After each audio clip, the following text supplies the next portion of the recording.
మన ప్రియ ప్రభువును మన రక్షకుడైన క్రీస్తు అమూల్యమైన నామన ప్రియులని మీ అందరికీ ప్రేమపూర్వకమైన వందనాలు తెలియజేసుకుంటూ ఉన్నాను. ప్రభునందు ప్రియులరా, ప్రభు మనకు అనుగ్రహించిన మంచి సమయంలో ప్రభును కూర్చిన సంగతులు నేర్చుకొని అనుదిన కృపను మనం అనుభవిస్తూ ఆ కృప చేత మనం నడిపించబడదాం. మన ప్రభువే మన జీవం, ఆయనే మన సర్వం. కాబట్టి జీవిస్తున్న దినాలన్నిటిలో ఆయన కూర్చున్న సంగతులను బట్టి జీవించటమే మన ముఖ్య ఉద్దేశం. ఆయనే మన సందేశం. ఫిలిప్పీలకు రాసిన పత్రికలోంచి మనం చదువుకుంటున్నాం. ఫిలిప్పీలకు రాసిన పత్రిక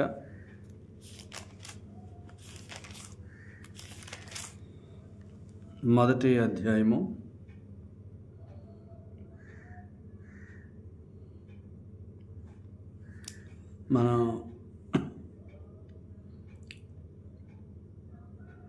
19వ వచనాన్ని మనం చదువుకుందాం. చూడండి, 19వ వచనం. మరియు నేను ఏ విషయంలోనూ సిగ్గుపడక ఎప్పటి వలన ఇప్పుడును పూర్ణ ధైర్యంతో బోధించుట వలన నా బ్రతుకు మూలముగానైనా సరే, చావు మూలముగానైనా సరే, క్రీస్తు నా శరీరమందు ఘనపరచబడునని నేను మిగులు అపేక్షించుచు నిరీక్షించుచున్న ప్రకారముగా మీ ప్రార్థనల వలనను యేసుక్రీస్తు యొక్క ఆత్మ నాకు సమృద్ధిగా కలుగుట వలనను ఆ ప్రకటన నాకు రక్షణార్థముగా పరిణమించునని నేను ఎరుగుదును.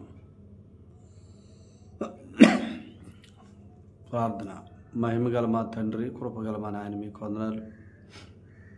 మీ కుమారుడు మా ప్రభుని యేసుక్రీస్తు వారి నందు మీరు మాకు అనుగ్రహించిన రక్షణకై స్తోత్రాలు.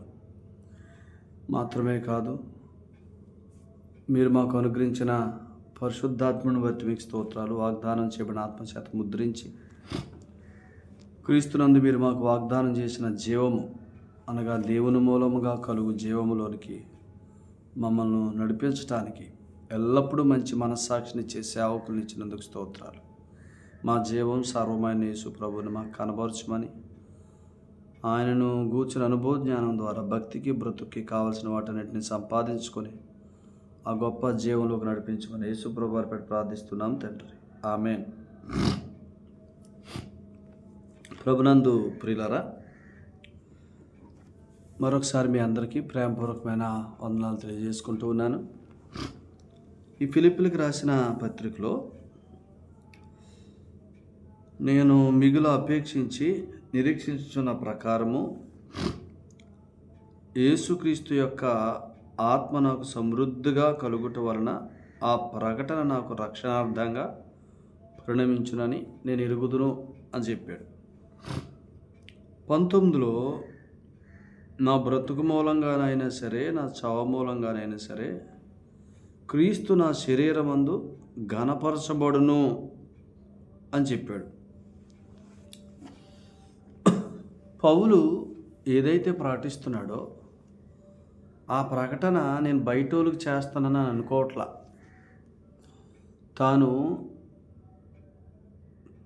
తాను కూడా బోధించబడుతున్నాడు అనమాట. అందుకనే ఆ సువార్త అని చెప్పాడు. చూసారు 12వ వచనంలో ఏమన్నాడు? మరియు నేను ఏ విషయంలోనూ సిగ్గుపడక ఎప్పటి వలన ఇప్పుడును పూర్ణ ధైర్యంతో బోధించటం వలన అన్నాడు. ఆయన పూర్ణ ధైర్యంతో దేవుని వాక్యాన్ని బోధిస్తున్నాడు అంటే ఆ వాక్య విషయమైన స్పష్టత ఆయనకు ఉంది. ప్రభువు ఆయన దర్శిస్తున్నాడు, ఆయన దర్శనాన్ని ఇస్తున్నాడు. సంఘం ఏంటో ఆయన ఎరుగుదుడు. సంఘం అంటే ఎవరో ఆయన ఎరుగును. పౌలుకి సంఘం అంటే ఎవరో, సంఘం అంటే ఏంటో, వారు క్రీస్తునందు ఏమై ఉన్నారో ఈ సంగతులన్నీ అతడు ఎరిగాడు. కాబట్టే క్రీస్తు సంఘాన్ని ఎలా ఎంచుతున్నాడో అలాగే పౌలు కూడా ఎంచుతున్నాడు. కాబట్టి ఇప్పుడు దాన్ని దేవుడు ఎలా తీసుకున్నాడంటే, ఆయన ఎలా ప్రేమిస్తున్నాడో సంఘాన్ని పౌలు అలా ప్రేమిస్తున్నాడు. ఆయన ఎలా ఘనపరుస్తున్నాడో పౌలు అలా ఘనపరుస్తున్నాడు. ఆయన ఎలాగ వారి విషయంలో ఆసక్తి కలిగి ఉన్నాడో పౌలు ఆ ఆసక్తి కలిగి ఉన్నాడు. ఇప్పుడు అలాంటి వ్యక్తికి సంగతులు అప్పగించాడు. ఏ సంగతులు అంటే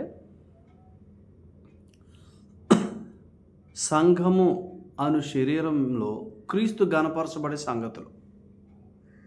ఇప్పుడు సంఘం అనే శరీరం అంటే ఎవరు? మనందరం.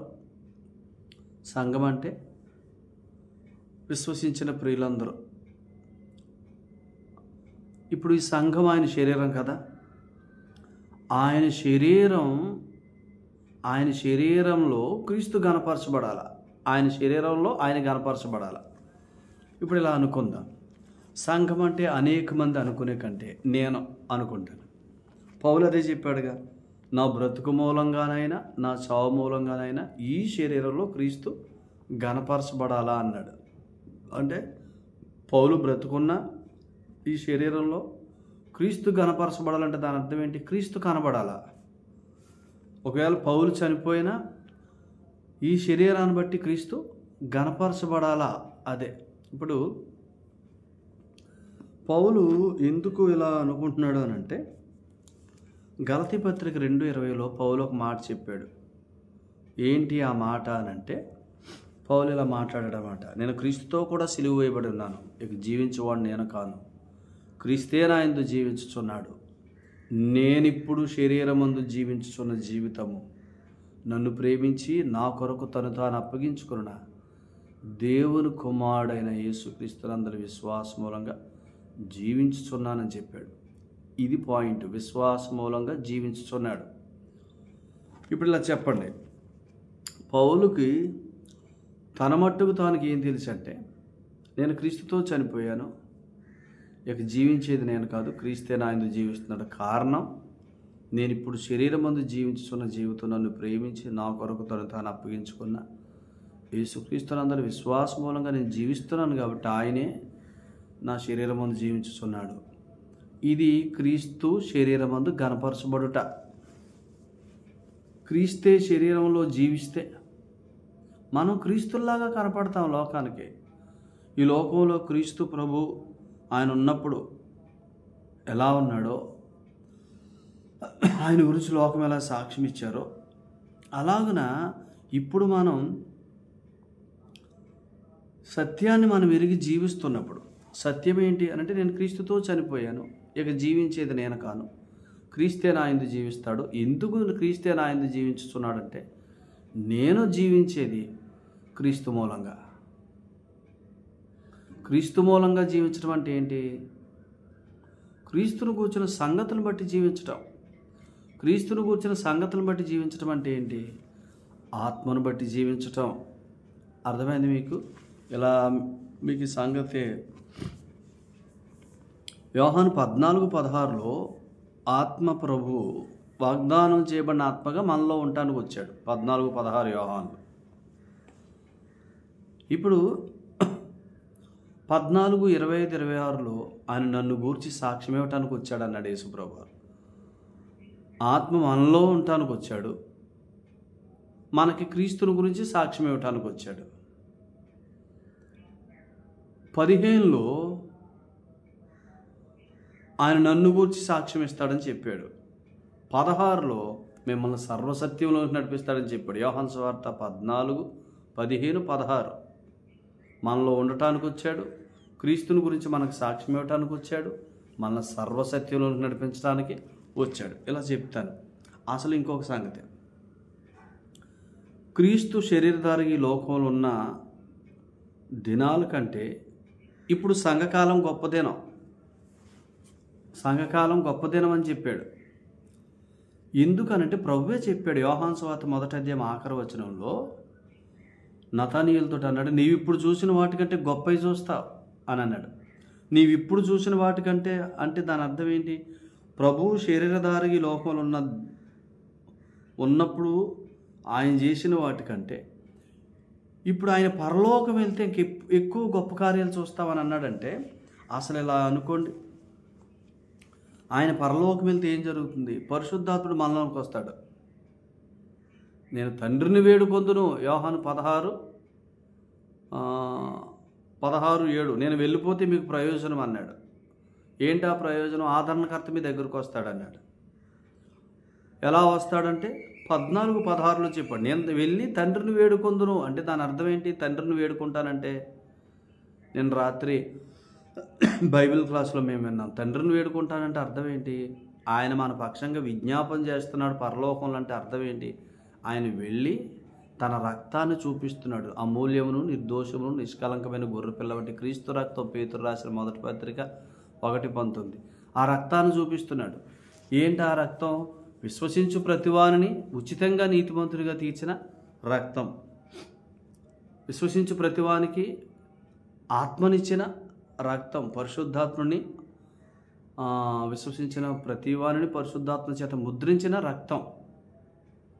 ఆ రక్తాన్ని కనబరుస్తాడు. ఆ రక్తమేమో మాట్లాడే రక్తం అన్నమాట. శ్రేష్టముగా మాట్లాడే రక్తం, శ్రేష్టమైన ప్రోక్షణను తెలియజేసే రక్తం. హేబేలు కంటే శ్రేష్టంగా పలుకు రక్తం. హెబ్రీ పత్రిక 12:24లో హేబేలు కంటే శ్రేష్టంగా పలుకు ప్రోక్షణ రక్తం మన పక్షంగా అక్కడికి ప్రవేశించి మనం ఏంటో సాక్ష్యం ఇస్తుందన్నమాట.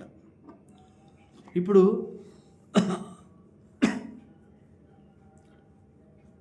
ఇలా ఆలోచన చేస్తే ఆ రక్తం యొక్క సాక్ష్యమును బట్టి, ఆ రక్తమున యొక్క సాక్ష్యమును బట్టి ఆత్మలో పనిచేస్తూ ఉంటాడు. ఆ రక్తము యొక్క సాక్ష్యాన్ని మనం ఎంత నమ్ముతూ ఉంటామో మనలో ఉన్న పరిశుద్ధాత్ముడు మనల్ని జీవింపజేస్తాడో అది. అందుకని పౌలు ఆ ప్రకటన నాకు రక్షణార్థంగా పరిణమించును అంటే దాని అర్థం ఏంటి? ఈ రక్షణ ఏంటి? తాను ఏ సువార్త అయితే ఇతరులకు ప్రకటిస్తున్నాడో ఆ సువార్త తనకు కూడా అవసరమే అని అనుకుంటున్నాడు. ఆ సువార్త ఏంటి అని అంటే తనకు రక్షణార్థంగా పరిణమించే సువార్త. ఈ రక్షణ ఏంటి? ఆయన శరీరంలో జీవించినంత కాలం, శరీరంలో ఉన్నా శరీరంలో లేకపోయినా, ఆయన బ్రతుకు మూలంగానైనా ఆయన చావు మూలంగానైనా ఈ శరీరమందు క్రీస్తు గణపరచబడాలా. అది ఈ శరీరంలో క్రీస్తు గణపరచబడాలా. అలా గణపరచబడాలంటే ఆ రక్షణ, ఆ ప్రకటన మనకు రక్షణార్థంగా పరిణమించాలి. ప్రకటన అందరం చేస్తాం. ప్రకటన అందరూ వాక్యాన్ని ప్రకటిస్తాం, అందరూ వాక్యాన్ని బోధిస్తాం. కానీ ఎవరైతే ఆత్మచేత అభిషేకం చేత బోధిస్తారో వారి ప్రకటన మనకు రక్షణార్థంగా అంటే దాని అర్థం ఏంటి? మనలో కార్యాలు చేసేదిగా, ఈ దేహమందు క్రీస్తు గణపరచబడేదిగా, అనేకుల దేహాల్లో గొప్ప మారు మనసు అనుభవాన్ని కలిగించేదిగా ఉంటుందన్నమాట. ఎందుకు? ఈ దేహం ఆలయం కదా. ఈ బ్రతుకు మూలంగానైనా ఈ శవ మూలంగానైనా నా శరీరమందు క్రీస్తు గణపరచబడాలి. మనందరం కోరుకోవాల్సింది అదే. నా బ్రతుకు మూలంగానైనా చావు మూలంగానైనా క్రీస్తుకు మహిమ రావాలి, క్రీస్తుకే ఘనత రావాలి. బ్రతుకున్న దినాల్లో నా శరీరాన్ని బట్టి ఎవడో అతిశయించకూడదు. అంటే ఏంటి దాని అర్థం? నేను శరీర బలహీనతలు గుండా వెళ్తున్నాను అనుకో, నేను విశ్వాసిని, యేసుప్రభునందు విశ్వాసం ఉంచాను, నేను నీతిమంతుడిని, దేవుని కుమారుడిని, పరలోకంలో కూర్చోబెట్టబడిన వాడిని, ఆత్మచేత ముద్రించబడిన వాడిని, నేను బలహీనతల గుండా వెళ్తున్నానంటే శరీరంలో ఉన్నప్పుడు నా శరీరం అందు క్రీస్తు ఘనపరచబడట్లే. అంటే నేను వింటున్న బోధ నాకు రక్షణార్థంగా పరిణమించట్లే. పౌలు అందుకుని అన్నాడు, ఆ బోధ, ఏ బోధ ఏదైతే నేను మీకు చేస్తూ ఉన్నానో, ఏదైతే మనం వింటూ ఉన్నామో ఆ బోధ నాకు మాత్రమే కాదు మీకు రక్షణార్థంగా పరిణమించునని నేను అనుకుంటున్నాను. ఆ బోధ ఎప్పుడైతే రక్షణార్థంగా మనకు పరిణమిస్తుందో అప్పుడు మన శరీరమందు, మన బ్రతుకు మూలంగానైనా మనం బ్రతుకున్న దినాల్లోనూ మన శరీరమందు, మనం చనిపోయినప్పుడు ఆ శరీరమందు క్రీస్తు ఘనపరచబడతాడు అని చెప్తున్నాడు అనమాట. అందుకనే సంఘం అని అంటే మీరు ఎలా ఆలోచించదు? వ్యక్తిగతంగా నేను ఆ సంఘంలో, క్రీస్తు శరీరం అనే సంఘంలో నేనున్నాను. నేను కూడా ఆ శరీరమే, నేను కూడా సంఘమే. సో ఇప్పుడు నేను బ్రతుకున్న దినాలన్నిటిలో ఈ శరీరం అందు క్రీస్తు ఘనపరచబడాలి అనంటే ఏం చేయాలా? ఇక్కడ రాశాడు రోమపత్రికలో. మీకు ఒక వచనం చూపిస్తాను. నేను ప్రకటన వినాలా? ఏ ప్రకటన వినాలా? రోమపత్రిక 6వ అధ్యాయం 12వ వచనం చూడండి. కాబట్టి శరీర దురాశలకు లోబడినట్లుగా చావునకు లోనైన మీ శరీరమందు పాపమును ఏలనీయకుడి. మన శరీరమందు పాపమును ఏలనీయొద్దు అన్నాడు. ఇప్పుడు పాపం ఏలుబడి చేస్తుందంటే మనం చచ్చిపోయినట్టేగా. యేసు ప్రభునందు విశ్వాసం ఉంచిన మనం కుమారులం, దేవుని కుమారులం, పరలోకంలో కూర్చోబెట్టబడిన వారు క్రీస్తుతోడి, ఆయన తోడి వారసులం. ఇప్పుడు ఈ దేహాలలో పరిశుద్ధాత్మక ఆలయాలుగా ఉన్న ఈ దేహంలో పాపం ఏలుబడి చేస్తుందంటే చెప్పండి. కాబట్టి శరీర దురాశలకు లోబడినట్లుగా సావునకు లోనైన మీ శరీరమందు పాపమును ఏలనీయకుడి. ఈ దేహంలో పరిశుద్ధాత్మ నివసిస్తున్నాడు. ఈ శరీరంలో పాపం ఏలుబడి చేస్తుంది అనుకోండి. పరిశుద్ధాత్మక ఆలయంగా ఉన్న దేహానికి శరీరం ఉంది, అవయవాలు ఉన్నాయి. ఈ అవయవాల్లో పాపం ఏలుబడి చేస్తుంది అనుకోండి. అప్పుడు ఏమన్నాడు చెప్పండి? పాపం ఏలుబడి చేస్తే దాన్నే చావునకు లోనగుట అని అన్నాడు.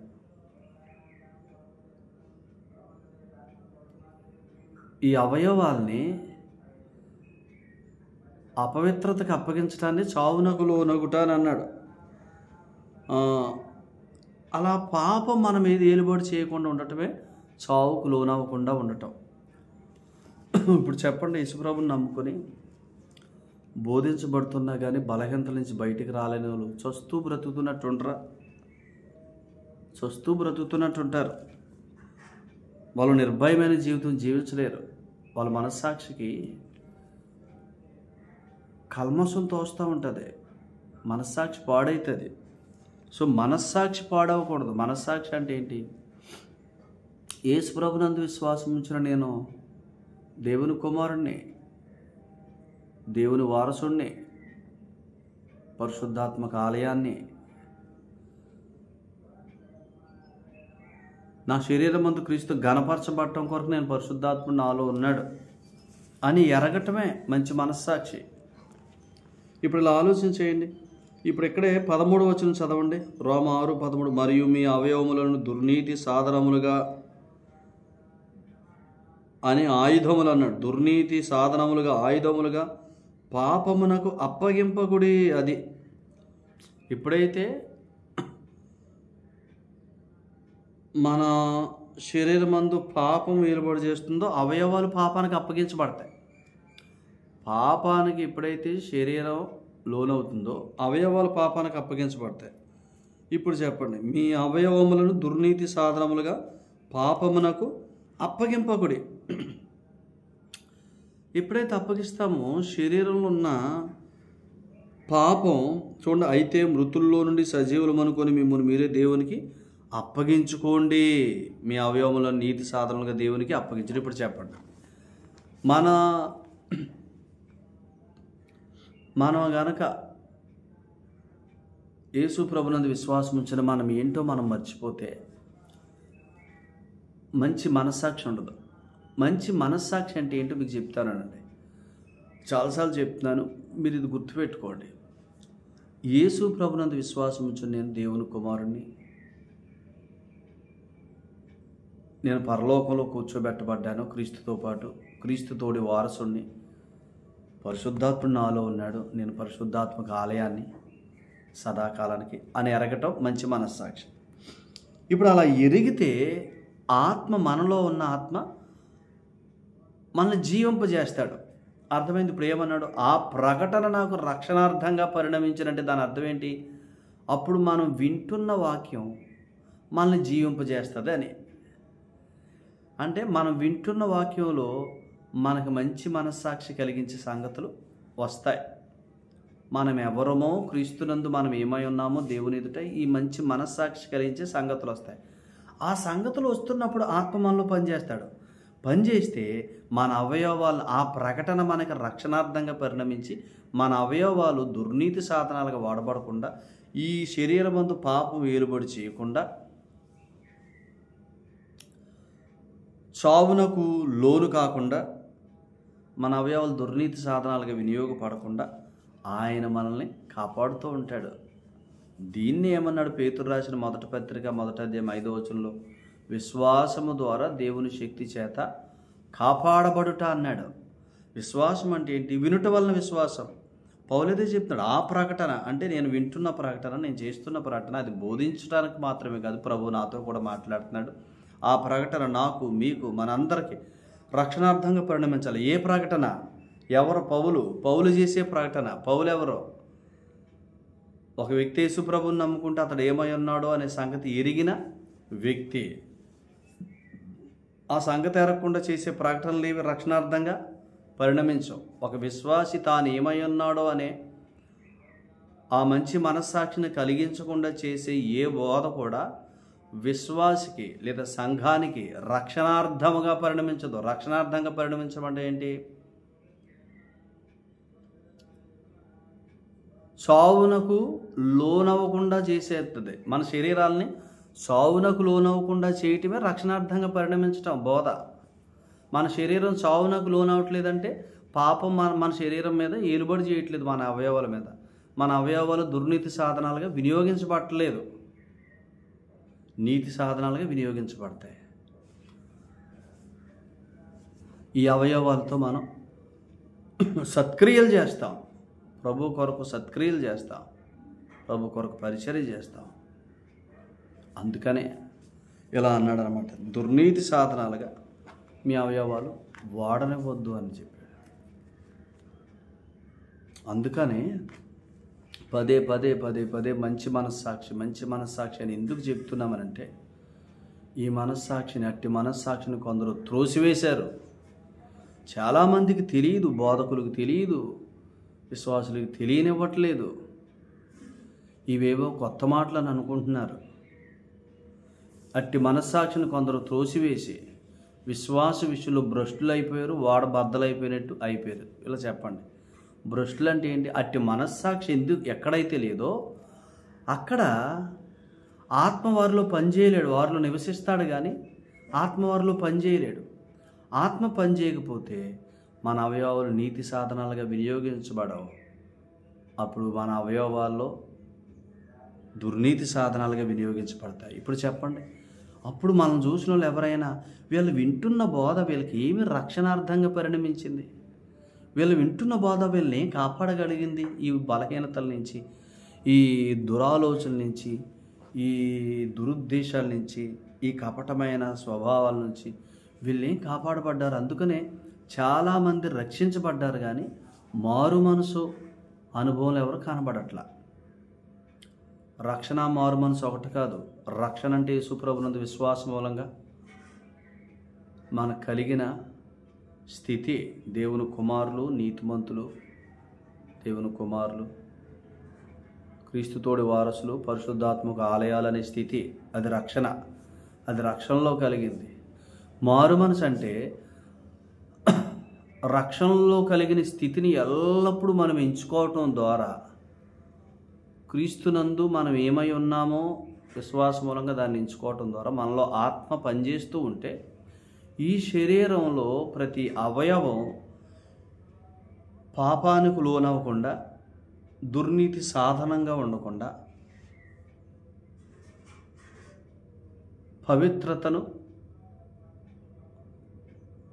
పవిత్రతను పొందుకుంటాయి అన్నమాట. అనగా నీతి సాధనాలుగా వినియోగించబడతాయి. పాపం ఏలుబడి చేయదు మన శరీరాలు. అది పాయింట్.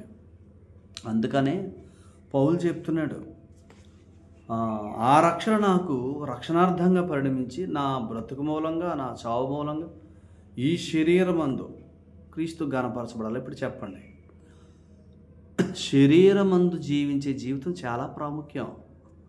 దాన్ని నెగ్లెక్ట్ చేయొద్దు. ఇప్పుడు మేము చెప్తున్న బోధన బట్టి యేసు ప్రభునందు విశ్వాసం ఉంచినప్పుడే గొప్ప స్థితి, దేవుని కుమారులయ్యారు, నీతిమంతులు దేవుని కుమారులయ్యారు, పరలోకంలో కూర్చున్నారు, క్రీస్తుతో పాటు వారసులు, పరిశుద్ధాత్మక ఆలయాలు, ఇది నమ్మినప్పుడు కలిగిన స్థితి అని చెప్తుంటే మీరు ఏమనుకుంటున్నారు? ఇదేంటి ఇలా చెప్పేస్తున్నారు అనుకోవద్దు. అది స్థితి. ఆ స్థితిని నువ్వు ఎంత ఒప్పుకుంటావో అదే మనస్సాక్షి. అది నిజంగా యేసు ప్రభునందు విశ్వాసం ఉంచినప్పుడు నీకు కలిగిన స్థితి. దేవుని ఎదుట నీతిమంతుడు, సదాకాలానికి కుమారుడు, క్రీస్తుతోడు వారసుడు, పరలోకంలో కూర్చున్నా, పరిశుద్ధాత్ముడు నీలో ఉన్నాడు పరలోకాన్ని అనుభవించడానికి. ఇది స్థితి. ఇది నువ్వు నమ్మితే ఇప్పుడు ఆ స్థితి తాలూకు జీవితం, పాపం ఏలుబడి చేయని జీవితం, నీ అవయవాలు దుర్నీతి సాధనాలుగా వినియోగించబడిన జీవితం నీకు కలుగుద్ది. నువ్వు ఆ స్థితిని ఎరగాలంటే నీకు బోధించే సేవకుడు ఆ స్థితిని ఎరిగినోడై ఉండాలి. ఆ స్థితిని ఎరిగినోడైతే అతడు చేసే బోధలో ఎల్లప్పుడూ నీ మనస్సాక్షిని తేటగా ఒప్పింపజేస్తాడు, కల్మషం లేనిదిగా చేస్తాడు. అలా ఒప్పిస్తూ అతడు ప్రకటిస్తాడు. కాబట్టి ఆ ప్రకటన అలా నిన్ను క్రీస్తునందు విశ్వాసం ఉంచిన నీ స్థితిని ఒప్పిస్తూ, ఆ ఘనమైన స్థితిని ఒప్పిస్తూ బోధిస్తాడు. కాబట్టి మనం దాన్ని తీసుకుంటున్నప్పుడు, ఆ స్థితిని మనం ఎల్లప్పుడూ ఒప్పుకుంటున్నప్పుడు ఆత్మ మనలో పనిచేస్తాడు. వీడు ఈ స్థితి ఎరిగాడు, స్థితి తాలూకు జీవితం ఇవ్వాలి. అప్పుడు ఆత్మ మనలో పనిచేసి మన అవయవాలకు ఆ ప్రకటన రక్షణార్థంగా చేస్తాడు. అసలు యేసుప్రభుని నమ్మిన నువ్వెవరవో నీకు సరిగా చెప్పకుండా బోధలు దంచేసేవాళ్ళు ఎన్ని దంచినా ఆత్మ మనలో ఉంటాడు కానీ పనిచేయడు. నమ్ముకున్నావు, ఆత్మ నీలో ఉంటాడు ముద్రగా. కానీ శరీరంలో జీవించుచున్న దినాల్లో నీ శరీరం ముందు క్రీస్తు ఘనపరచబడడు. క్రీస్తు ఘనపరచబడ్డంటే నీకు నీ దగ్గరకు వస్తున్న బోధ అది నీకు రక్షణార్థంగా ఉండదంటే నిన్ను అనుదిన రక్షణలో, అనుదినం ఈ దేహములో దేవుడు ఘనపరచబడే ఆ జీవంలో నేను నడిపించలేదు ఆ బోధ. కాబట్టి నువ్వు జీవిస్తున్న దినాలన్నిటిలో నీ శరీరం ముందు క్రీస్తు ఘనపరచబడడు. కాబట్టి నువ్వు ఘనపరచబడవు. నన్ను ఘనపరచువాడిని నేను ఘనపరుస్తాను. ఆయన ఘనపరచటం అంటే ఏంటి? ఎల్లప్పుడూ మంచి మనస్సాక్షి కలిగి ఉండటం. ఆ మనస్సాక్షి ఎవరిలో ఉంటుందో,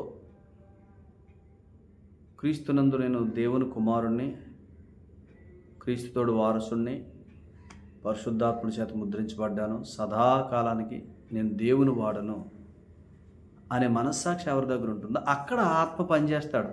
ఆత్మ పనిచేసి ఈ బ్రతుకుతున్న దినాలన్నింటిలో ఈ శరీరంలో అవయవాలు దుర్నీతి సాధనాలుగా వినియోగించబడకుండా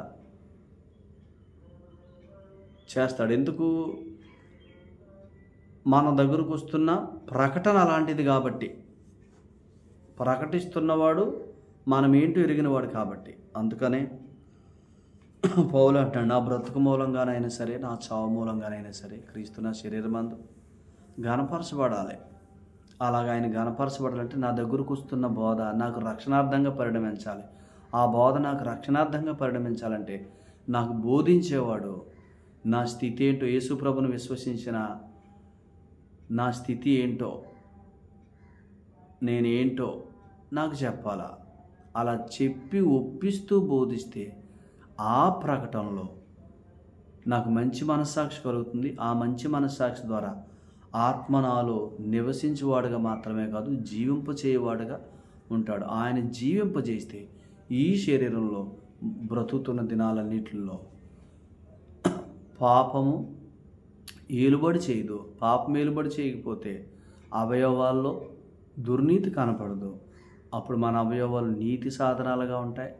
మన శరీరం ముందు క్రీస్తు ఘనపరచబడతాడు. దేవుడు అట్టి కృప మనకు దయచేయనుగాక. ఈ సంగతులు ప్రభు మనందరి వెనుకలో దీవించునుగాక. మీరు వినండి, 1-2 సార్లు వినండి, మీకు అర్థమవుతుంది. దేవుడు ఖచ్చితంగా మిమ్మల్ని దర్శిస్తాడు. ఈ సంగతులు అర్థమవుకే నేటి క్రైస్తవ్యంలో జీవించుట, జయించుట అనే వాటి విషయంలో పడిపోతాను. ఒకప్పుడు నేను జాగ్రత్తగా ఉండాలి అనే దాంట్లో పడిపోయా. ఇప్పుడు అలా అసలు నేను కాదు, నేను క్రీస్తుతో కూడా సిలువ వేయబడి ఉన్నాను. ఇక జీవించేవాడు నేను కాదు, క్రీస్తే నా యందు జీవిస్తున్నాడు. కారణం ఏంటంటే ఇప్పుడు నేను జీవిస్తున్న దినాలన్నింటిలో క్రీస్తే నా శరీరంలో కనపడుతున్నాడు. అదే శరీరంలో క్రీస్తు కనపరచబడ్డాం. ఎందుకు క్రీస్తు నా శరీరంలో కనపడుతున్నాడో నన్ను చూసిన వాళ్ళందరికంటే ఇప్పుడు నేను శరీరమందు జీవిస్తున్న జీవితం అంతా నన్ను ప్రేమించి నా కొరకు అప్పగించుకున్న క్రీస్తును బట్టి జీవిస్తున్నాను. ఆయన నా కొరకు అప్పగించుకున్నాడు, నా కొరకు తండ్రి ఎదుట ఉన్నాడు. కాబట్టి నేను క్రీస్తు ఎట్టివాడో పరలోకంలో నేను అట్టివాడిని, క్రీస్తు తోడి వారసుడిని, దేవుని కుమారుడిని, ఆత్మచేత ముద్రించబడ్డాను అనే సంగతి ఎరుగుతూ మనం జీవిస్తాం. కాబట్టి ఆత్మ మనలో పనిచేస్తాడు. మనల్ని ఆయన మూలంగా జీవించడంటే అదే. నన్ను ప్రేమించి నా కొరకు తాను అప్పగించుకున్న దేవుని కుమారుడు మూలంగా జీవించడం అంటే అదే. అలా జీవిస్తున్నప్పుడు ఆయన కార్యం ద్వారా నేనేంటో ఎరిగి జీవిస్తున్నప్పుడు ఆయన నాలో జీవిస్తాడు. అంటే నేనేక ఎక్కడికి వెళ్ళినా నేను కాదు, క్రీస్తే కనబడతాడు. ఆయన స్వారూప్యంలోనికి మనం వస్తాం. దేవుడు అట్టి కృప మనందరికి దయచేయను గాక. మీరు వినండి, శ్రద్ధగా వినండి, 1-2 సార్లు వినండి, అర్థమవుతుంది. ఏమైనా అర్థం కాకపోతే నంబర్ ఉంటుంది, ఫోన్ చేయండి. దేవుడు ఖచ్చితంగా మనకి తన సంకల్పాన్ని, తన సంగతుల్ని తెలియజేస్తాడు. మనల్ని ఇలా డైలమాలో ఉంచడు, విశ్వాసం డైలమాలో ఉంచడు. నేను చెప్పబో సంగతి అబ్రహాంకి ఎలా దాస్తాను? అబ్రహాం నీతిమంతుడు, నా స్నేహితుడు, నేను ఎలా దాస్తాను? మనం ఆయన ప్రియ కుమారులం, మనకు ఆయన ఏం దాచడు, సమస్తం చెప్తాడు. కాబట్టి మీరు శ్రద్ధగా వినండి. ప్రభు గొప్ప కార్యాలు చేస్తాడు, సత్యం అర్థమవుతుంది. సంప్రదించండి, సంగతులు నేర్చుకోండి. దయగల మాట్లాడి మీకు వందనాలు, కృపగల మన మీకు స్తోత్రాలు. ప్రేమించి ఇచ్చిన ఈ సంగతులను బట్టి కృతజ్ఞతలు. ప్రియులందరినీ దీవించండి. జ్ఞానం, ప్రత్యక్షత గల మనసిచ్చి ఈ సంగతులు వారి గ్రహింపులను తీసుకురండి.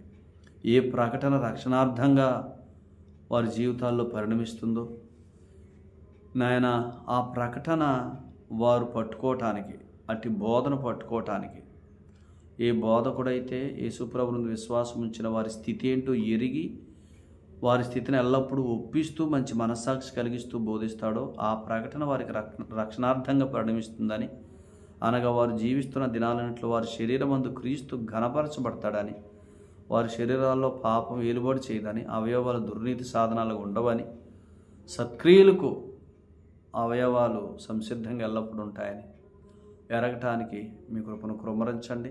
సంగతులు స్పష్టంగా గ్రహింపులను తీసుకురండి. సమస్తమైన దీవెనలకు, ఆశీర్వాదాలకు కారణమైన యేసు ప్రభువారి పేట ప్రియులందరినీ దీవించమని, ప్రతి అవసరత తీర్చమని, మీ కృపచేత నడిపించమని స్తుతులు స్తోత్రాలు చెల్లించి ప్రార్థన చేస్తున్నాం పరమ తండ్రి. ఆమేన్. అందరికీ ప్రభు పేట ప్రేమ వందనండి. ప్రభు మిమ్మల్ని, మీ కుటుంబాల్ని, మీ కలిగిన సమస్తాన్ని బహుగా దీవించి తన కృపచేత ఈ దినమంతా మిమ్మల్ని నడిపించును గాక. ఆమేన్.